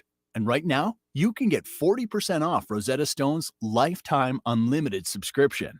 Visit rosettastone.com today to purchase once and learn for life. Rosetta Stone. How language is learned. The El Paso Community Foundation supports the causes you feel passionate about here in the borderland, whether it's education, social services, arts and culture, the environment, health, or economic development. The El Paso Community Foundation has been promoting philanthropy and progress in our hometown region for more than 45 years. Make your mark with us. Start a fund today for good, for El Paso, forever. Learn more at epcf.org. That's epcf.org. Right now, during Staples Free Tech Take Back, rewards members get $10 back in Staples Rewards when they recycle their tech. N63 limit 1 reward per month. Exclusions apply. Visit staples.com/recycling for details. Cut the cord on your old tech and recycle it at Staples. This report is sponsored by Staples Stores. Teens in foster care will love you, even if you don't know the lingo. Dad bod, noun. The result of the occasional donut, always washed down with confidence. Brought to you by the U.S. Department of Health and Human Services, Adopt U.S. Kids, and the Ad Council. Visit adoptuskids.org. El Paso's News Radio 690 KTSM. Live from the KTSM AM 690 studios, it's Talk El Paso with Andrew J. Polk. To be a part of the show, call 915-544-KTSM or follow on Facebook at facebook.com/Talk El Paso. Now here's your host, Andrew J. Polk. Thank you all so very much for joining us here for Talk El Paso, airing live on News Radio 690 KTSM, rounding the bend and getting closer towards the end of this program as we're just past the bottom of the hour, or more than a bit now. That was a bottom of the hour break anyway, even if I've been blowing up the breaks lately. But in any case, so squeezing in what we can towards the end of the hour. Again, just keep that phone number handy in case you want to get a chance to squeeze in. 915-544-5876, 544-KTSM. And of course, things being brought up about, let me just say, if you're just going to call me a liar and expect to be like, oh man, you're right, I'm so sorry, I've been wrong about everything in my line. Those 3 words, you're a liar, have changed my life entirely. Like, get right the hell out of here. If you're just trying to make yourself feel better, like, don't lie to yourself about that at the very least. But in any case, a lot of stuff we're talking about. And if you actually want to talk about the issues and like what's important to you, hey, we're here for that all day and twice on Fridays, so to speak. Anyway, back to the lines right now. We do have Maria in the Northeast in the line with us right now. Marie, thanks for joining us. Hi. Hey there. What's on your mind? I just want to know the truth about whether or not Donald Trump has paid the city of El Paso for for the cost of his rally. So if he's already paid, then people should not be saying that he ripped El Paso off. That's not the truth. Then, if he's paid. So I don't know how to find out. Maybe I missed something, but I want to know if he's paid the city yet. Sure. I mean, we can certainly look further into that. To my knowledge, no, though it's interesting enough that came up today and you're bringing it up further. Actually had a conversation with the El Paso Sports Commission, which is essentially the chartered organization in charge of the El Paso County Coliseum, where that rally that is at issue there was held. And interestingly enough, he did pay for the campaign. That is, I know we keep saying he, but it was the Trump campaign, which is one of the reasons it was billed differently than it would have been if it was a true presidential visit. He did apparently pay for the event space at the actual county coliseum itself. So I know that part definitively, as I talked with the organizers and workers over there. But on the security costs is what the part I think you're referring to as often gets brought up there. We would have to follow up a little bit further on that.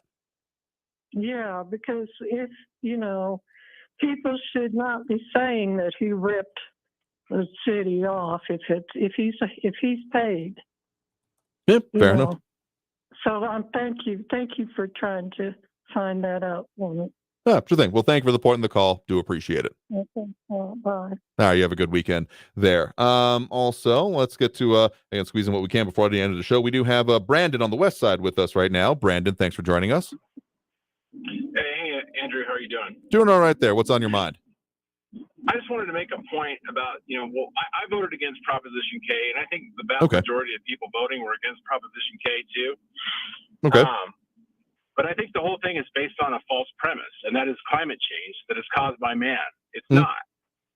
Climate change is a religion for these cultists, and all it does is enrich corrupt Democrat donors and businessmen, and it takes away our freedoms.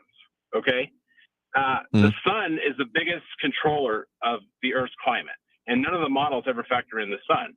And if you take a look, I don't know if you've driven on the west side when they're hauling one of those big blades from the windmills. Oh, yeah. Okay. And they have to have a diesel truck. They have to have other gasoline-powered engines, just to transport one blade. Okay. That doesn't consider the manufacturing process, the big steel towers that they have to build. All that stuff costs carbon. The windmills and solar panels and batteries, which come from mines that are mined with diesel loaders and diesel, dump trucks, they all pollute more than oil and gas. I get what you're saying there. Sorry, go ahead. I think we lost you there for a second. Not to mention, the oil that they need for lubrication is all, carbon-based. It comes from the ground. It's oil. So it's just a farce. It's a farcical religion for the extreme left lunatics that are trying to push Proposition K down everybody's throats here in El Paso. Okay, and I get what you're saying. I'm not sure I would totally agree with the idea that, the infrastructure costs, those exist for either sets of infrastructure, let's put it that way. In the case of oil and gas, it already exists, pipelines have been laid, etc. So any transition to or from to anything else would involve more infrastructure costs. So, that's a factor in on my here. And I really don't have any issue with the idea of having cleaner sources of energy, less pollution put out there, and the ability of that. My focus is continuously on about, is this going to work in reliability? Because if that's not at the core of it, and if that's not the number one concern comes along with it, you're talking about having serious issues come along with that. And if that's kind of like, well, sure, we'll deal with that but as opposed to as a, that's our number one concern. Look at what the rest of Texas has been dealing with from these last few years of winter storms, and or even just the specter of losing with it. Reliability has to be key, and anything that does not immediately involved in that, I'm not going to be as happy about. I'll just put it that way. Right, I agree 100%. And solar panels and windmills aren't going to get you there. Yep. I think there's ways it could. I'm not totally convinced that the technology is there yet, at the very least, without exorbitant costs, particularly on utility scale battery backups or other things. And most of the plans I've seen that involve that still involve some kind of on-demand power generation, and basically having it be that there is we've got more demand than we have stored right now, so we have to turn on, like, say, a natural gas plant in order to meet that demand. Those are some of the plans that I've seen so far. So again, there's more work to be done. I have no doubt that as long as we can continue developing technology, we'll get there. But again, if this is put forth there, cart before the horse, or a little bit jumping the gun, I'm still willing to entertain thoughts on that. Right. Okay. Well, thank you. Yeah, sure thing. Thanks for the point in the call. Do appreciate it. All right, and I think we have time for one more call. I think we can squeeze on the line here, which would be better than we've done lately in terms of, maybe lightning round. But we do have Jerry in Northwest on the line with us right now. Jerry, thanks for joining us. Well, thank you, Andrew, for taking my call. I agree with the previous caller, but I want to go further into this. Sure. The cost of creating that infrastructure for the city. Oh, sure. Okay. Currently, the cheapest cost you can get for a solar panel is $2.75 per watt. Okay. Okay. So you're going to have, and 100 watt solar panel will cost you $275. One 100 watt solar panel will keep a car battery charged all day long, but you try to take the energy out of it, and it's not going to last you but a few hours, okay, depending upon the amperage you pull out of there. Sure. So you're going to have a lot of batteries and a lot of solar panels to go if they go off grid. Now, if you don't go off grid, you're giving that energy back into the system. Sure. Mm-hmm. The state has a law. It's not the county or the city. The state has the law of not less than $30 per month to the provider. Sure. So that they can maintain their lines, their electrical lines, and such like that. Yeah, that is my understanding. Their infrastructure. So how many computers do you have in the city building currently that are going to draw somewhere between 20 and 200 amps per day, depending upon the usage, and if they keep them on all the time, and the size of the computer and the printer and so on and so forth. The usage of the amperage is where it's going to kill you, because you're going to have so much amperage in there that is constant in order to keep that computer up. You cannot have a fluctuation. And also, if you're going to go that way, which is off-grid, you're going to have to invest in a thing called an inverter, INVERTER. Oh, right. Mm-hmm. And it changes DC voltage into AC voltage. And they are not cheap either. A cheap one will cost you close to $200, but you're only going to get so many watts out of it. You're only going to get like maybe 3,000 watts. That's not going to run the refrigerator that they have, in the different departments, so people can keep their lunches cold, that bring, or their sodas and drinks cold for the hot days that El Paso has. I mean, I think we're talking about this in two primary different ways. The kind of way you're talking about there with requiring like a individual, say, car batteries, or the way I've looked at it. I look at a lot of things online. So I've done some looking at, say, the idea of, fully off-grid solar systems where you're not connected to the regular electrical grid. And there's often, the deep cycle marine batteries that are involved in these, wired in tandem enough to supply the basic amount of, the amps, or specifically the draw for all the things you want to have on. So at that level, you're looking at, your inverters, your charge controllers, even your patch panels, because you wouldn't just run everything in your house if you were in that kind of in like a emergency situation, essentially, or if you were, again, designing something like, say, way out in the boonies where there isn't that kind of immediately available electrical power, you would be looking at some reduced operations. So you wouldn't have like necessarily all of the lights on, all of the, major AC stuff like that. So you'd have basically a subsidiary actual electrical panel that all that is being supplied to. And those can add up and those get complicated really quickly. I'm by no means an electrical engineer, but even trying to do some study on that I get turned in circles really quickly. The way it's kind of being talked about for the utility scale, and there has been some deployed, I've been aware of for at least a few years, the 1 megawatt utility scale battery backup test that I believe was being run up at NMSU, and now more recently El Paso Electric has put out that they're on the order of, I want to say, 40 to 50 megawatts parts of it that they are looking at having integrated into it. I mean, again, it exists. It's not really simple or cheap, but it's being invested in. Again, there are some other ideas because essentially building it up to that scale gets complicated, and there have been some other very interesting ideas. I'm aware of at least one test in Finland that is using like superheated sand, is basically just a heat sink and a heat dump to store that energy in the form of heat and then put it back, not 100% efficiently, but better than losing it outright, back into the grid if necessary. Those kind of experiments are still going on. So there are levels of that that are being looked at. I think, and this is me doing a little bit of forecasting, a little bit of supposition, that if the city were to look at having primarily solar energy functioning, it'd be looking at that more utility scale as opposed to like kind of in the individual building like you were discussing. Yes, and it's not going to be 150 million. Okay, that's just going to get you started, because every 20 to 30 years you're going to be replacing them solar panels. No, sure. So this 150 million, if you recoup that in just the savings at the end of their lifetime, you're going to turn around and buy the same thing over again. And at that time, the way inflation is going, it's going to be triple of what it costs today. Yeah, potentially. We'll see. I mean, there has been some coming down of costs of the manufacturing. And I mean, the real reason that people keep getting the calls from solar these days in town, I mean, it's been around to an extent, particularly up in New Mexico where the formulas are different. But some of those, like the national infrastructure bills, have made it so that there are more subsidies for it. So those things could also change. But I mean, I think it would be fair to say that, costs are going to go up as you get into the future because they always do. Yes. And guess who's paying for all them subsidies? Us taxpayers. Sure. You and I, it's coming out of our paychecks or my retirement check or whatever. So we're not really gaining anything on that versus what we currently have.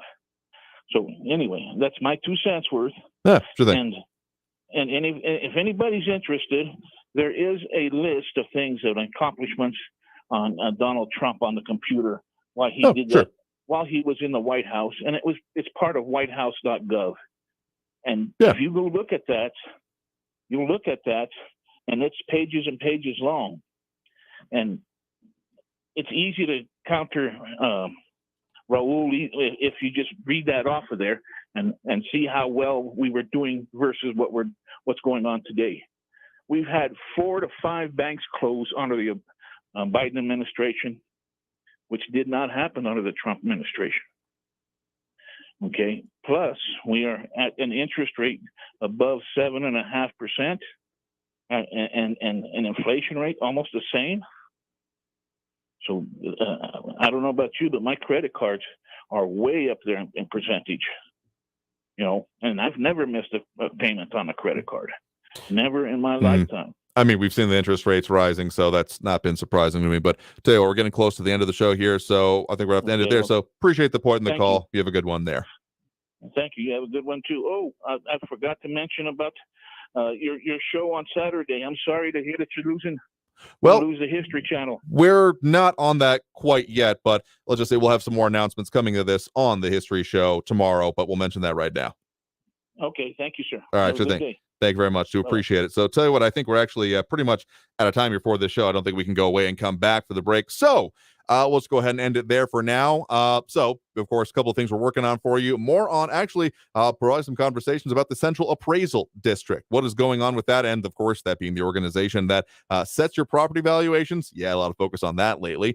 But also more on some of these other campaigns, more of these other events, more of these other types of things going on and affecting us in the community. Not all bad, or even just controversial or complicated. We got some fun things going on, like some of the early things coming up for the Plaza Classic Film Festival. So a lot more conversation we'll have with that. And be sure to tune in. There will be the El Paso History Radio Show tomorrow, 10 to noon, here on News Radio 690 KTSM, talking about specifically what happened as we're marking the 10th anniversary of the demolition of the Asarco smokestacks and what experiences I and actually documentary filmmaker Jackson Polk got to see and do going through that site before that final demolition ended up happening. There will be further announcements about the History Radio Show. We are looking for additional supporters for that. So if you care or are interested in El Paso history, I know we don't have to cross-pollinate here. There'll be a little bit more information on that. So that'll leave it for us, and that'll have to end it for us for today. So I want to thank everyone that did it. Tune in, call in, comment, participate in the show. We'll do it again as we do every Monday through Friday, 4 to 6 p.m., particularly on Fridays. But until then, until next time, until next week, I want y'all to stay safe out there, look twice for motorcycles when out on the road, and have a great evening and weekend. We'll see you next week or on the El Paso History Radio Show. Go on to Pepe's after the show. See you there. Hello, everyone. This is Robert Olguin with your KFOX 14 news update. Hundreds of migrants continue to congregate south of downtown. Traffic all day. News Radio 690. Watch out for the fire reported on I-10 eastbound near Reynolds. Now it's causing some slow traffic all the way from Piedras. Also, there's an accident on I-10 eastbound near Trans Mountain, one on US 54 near Fred Wilson, and an accident on Joe Battle Boulevard northbound at Edgemere. I'm Lena with El Paso Traffic. This report is sponsored by the Tudor Dixon Podcast. On the next episode of the Tudor Dixon Podcast, Why is Everyone So Sensitive Now? Is comedy being canceled? I'll talk about that and have some laughs with Michael Loftus. Catch the Tudor Dixon Podcast with new episodes every Monday, Wednesday, and Friday on the iHeartRadio app, Apple Podcasts, or wherever you get your podcasts. I'm Martin Hoke, the inventor of Navage Nasal Care, and I love Navage. I've told you about how your nose is the body's air filter, that Navage's powered suction will help flush out allergens, viruses, mucus, and germs, and that Navage will help you breathe better. But what do other people say about Navage? Like Haley, quote, Navage is the best thing I bought. I love it. My nose feels so clear now and I can breathe. I've been struggling with a stuffy nose for weeks. I bought Navage and it's amazing. Or this one. I use Navage every night, could not imagine life without it. I have 5 cats, and before I found Navage, I was a clogged mess. Now I breathe so much better, unquote. Those are 2 of over 100,000 online reviews praising Navage, the all-natural solution trusted by over 3 million people to help you breathe better, sleep deeper, snore less, and stay healthier without drugs. Navage is available at Walmart, CVS, Walgreens, Target, Rite Aid, and online. Navage, N-A-V-A-G-E, clean nose, healthy life. Cashback is not available on gas in New Jersey and Wisconsin. This is Matt Crowder live at the gas station on 41st Street, reporting on those skyrocketing gas prices. Excuse me, miss, are you buying less gas now because of the high prices? Oh, I never pay full price for gas anymore. I just use the free Upside app that pays you cash back for every gallon of gas you buy. Wait a minute, are you saying you actually get paid cash when you buy gas with the Upside app? Yes, I get real cash back every time I buy gas. Well, does that actually add up to anything? I've made around $200. Wow. Well, there you have it. Stop paying full price for gas. Download the free Upside app and get real cash back every time you buy gas. This is Matt Crowder Radio News Network. Download the free Upside app now to earn real cash back every time you buy gas. Use promo code SMILE for an extra 25 cents a gallon bonus on your first tank. You can cash out anytime right to your bank, to PayPal, or any gift card for Amazon and other brands. Just download the free Upside app and use promo code SMILE for a 25 cents a gallon bonus on your first tank. That's code SMILE. Did you know that only 2 in 10 El Paso County students graduate with a bachelor's degree? By supporting Border Youth Athletic Association's mission of educational attainment, you will create a long-lasting impact in our students' lives. Your monthly donation enables 4th through 12th grade students access to after-school programs, providing a safe and healthy environment. BYAA engages and empowers El Paso's future through mentorship and leadership development. We believe every player who gets an education wins. Do you? Go to borderyouth.org and show your support for our youth today. News on the hour and a half. Traffic and weather all day. News Radio 690 is KTSM AM El Paso, an iHeart radio station. NBC News Radio, I'm Brian Shook. Severe weather could hit nearly a dozen states tonight. The greatest risk will be in central Texas, where over 7 million people are under an enhanced risk of severe weather, including strong winds, large hail, and isolated tornadoes. U.S. regulators will take over First Republic Bank. Reuters reports the FDIC will place the troubled bank under receivership imminently. The outlet said a source familiar with the matter noted the regulator feels there isn't any more time for a rescue of the bank through the private sector. The U.S. is issuing new sanctions against Russia and Iran for wrongfully detaining Americans. Michael Kastner reports. The sanctions target Russia's security service and Iran's military intelligence agency. This comes after the recent detention of Wall Street Journal reporter Evan Gershkovich in Moscow. Ex-Marine Paul Whelan is also behind bars in Russia following his arrest in 2018. Meanwhile, Iranian-American Ahmad Shargi was arrested in Iran in 2017 for alleged espionage. President Biden has called for their immediate release. I'm Michael Kastner. A Supreme Court